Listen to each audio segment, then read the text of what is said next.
You know that feeling, right? You finish a relaxing scroll session on your phone, and somehow you feel even more drained than when you started?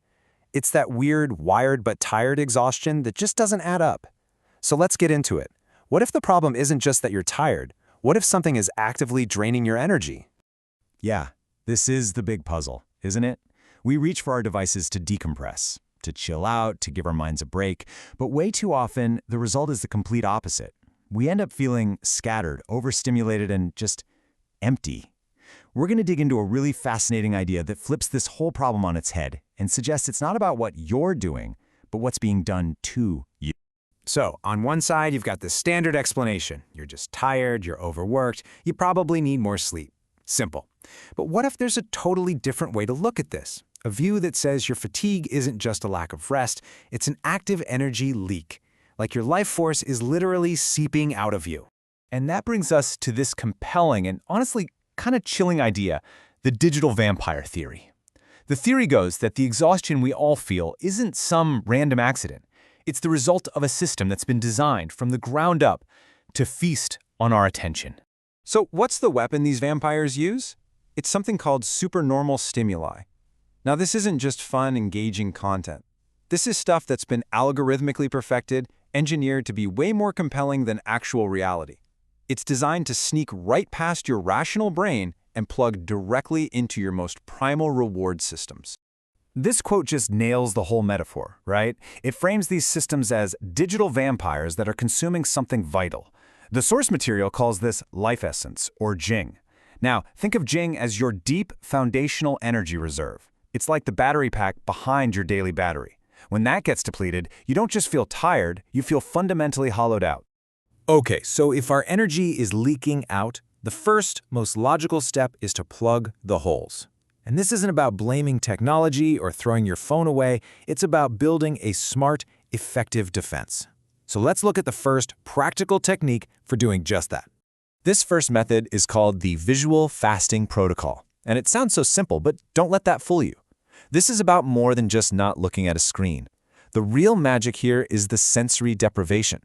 By finding a dark space, closing your eyes, and just being still for 10 minutes, you're not just stopping the incoming flood of information, you're forcing all that scattered, outward-flowing attention to come back home, back inside.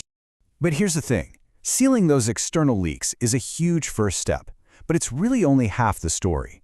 Because there's another leak we have to deal with, and this one doesn't come from the outside world. It comes from within us. Which brings us to our next big point, why willpower so often fails us. I mean, anyone who's ever tried to just stop checking their phone or just quit scrolling knows that brute force almost never works in the long run.